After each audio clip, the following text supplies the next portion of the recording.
Okay, so if you're new to finding your way around the fretboard, you know, with chord voicings, this is a really useful little way of starting to see how things link together.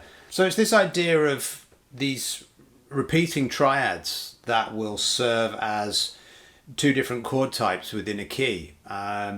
So, I mean, triads are so useful and are kind of multi-purpose anyway. They will, you know, serve as different things in different keys, but within a single key we can use sort of 3 triads where we might normally use sort of 7 different chord shapes to negotiate our way through all the chords in that key. This is a way of sort of simplifying that down.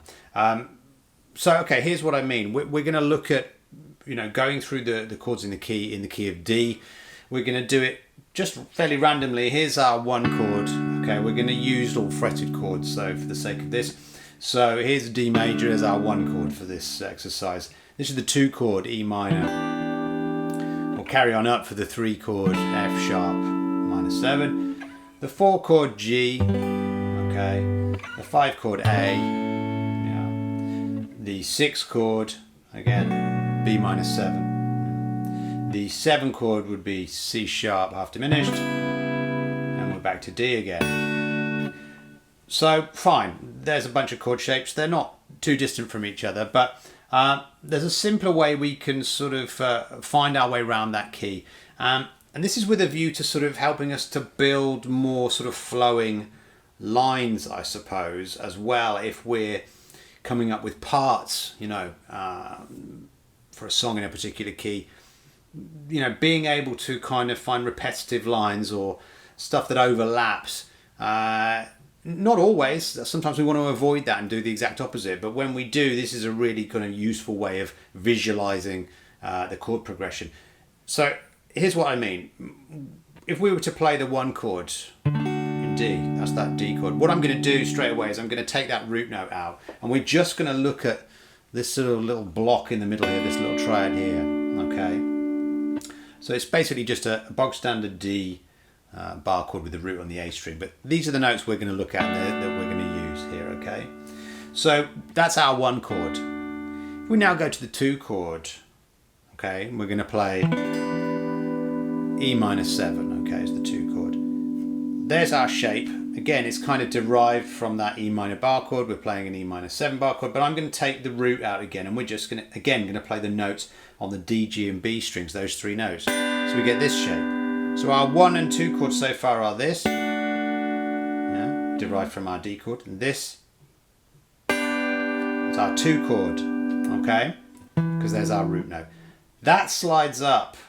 We do the same thing to get the 3 chord, because we go up to F sharp minor 7. We'll do the same thing again. We'll take just those 3 notes. That's all we're going to use. So we've got 1, 2, 3. Okay. Here's where it really starts to get useful. What we would do now is go to the 4 chord, say G, or G here, but I don't want to play that voicing there and keep moving up the fretboard or drop down.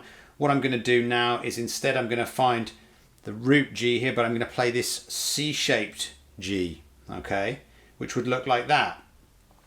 So what you may have spotted is that now overlaps with our old 2 chord here, the E minor 7. This is our G major.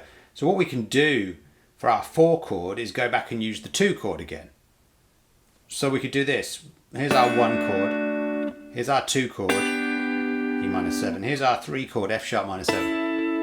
And here's the triad again we're going to use for our G chord, but we're going to just use those 3 notes again. So we're repeating the 2 chord, the triad that we used for the 2 chord. So 1, 2, 3, 4.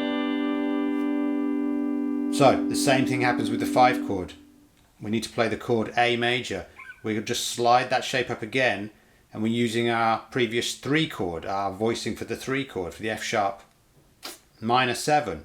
So again, if we're aware of our relative majors and minors, we can understand why those 2 link up, why the E and the E minor and the G link up, and why the A and the F sharp minor link up. But here's our 1 through 5 then. So here's 1 now. Here's 2, here's 3, and now 2 is also 4 and 3 is also 5. Let me play the chords with the full voicings again one more time, just so you can see what I mean. So there's the 1 chord, here's the 2, here's the 3, here's the 4. Now this is this G shape. Now this A chord. But now again, I'm going to run that again and just play the triads. 1, 2, 3, 4, 5. Okay, now, so far we've got 3 shapes. Okay, what we need to do now is play the 6th chord, okay, which is B minor or B minor 7. So what I'm going to do is I'm going to take a look at this B minor 7 shape here, yeah, and I'm going to again just take those 3 notes out and use that. Well, that of course overlaps with our original 1 chord, which was this D bar chord. So we can go back to our 1 chord shape for our 6. So now the 1, 2, 3, 4, 5, 6. If we put the bass in there, yeah, that's our B minor 7. So we've really only used 3 triad shapes now. Just those 3. And they both have 2 different functions. Okay, so now we need that troublesome 7th chord. So we've got the 7th chord, which is the C sharp half diminished. Okay, so 2 things on this. One is, it might be the case that in a lot of musical settings, you're probably not going to play that half diminished chord, you know, in that sort of 7 chord function there. You know, in a bog standard sort of rock or pop sort of setting, you're probably going to be playing, instead of the 7 chord, instead of that half diminished, you're going to play some sort of substitute of the 5 chord or something like that. Yeah. So instead of playing, you know, C sharp half diminished, you might just play some sort of substitution of this A chord. Yeah. So what we can do is just go back and use that A again, or that version there. You know, so that could then function in that scenario potentially as the 7 chord as well. So you've really only got 3 shapes. But if we want to mark out that half diminished C sharp, we don't have to play this shape here. We can play this sort of little voicing here. Yeah. And that really looks like a kind of an A7, like an A9 actually, really. You know, we could just play the 3 A7 notes there, or we could put that on top, put the 9 on top there. Okay, that functions as, yeah. And then we're back to the 1.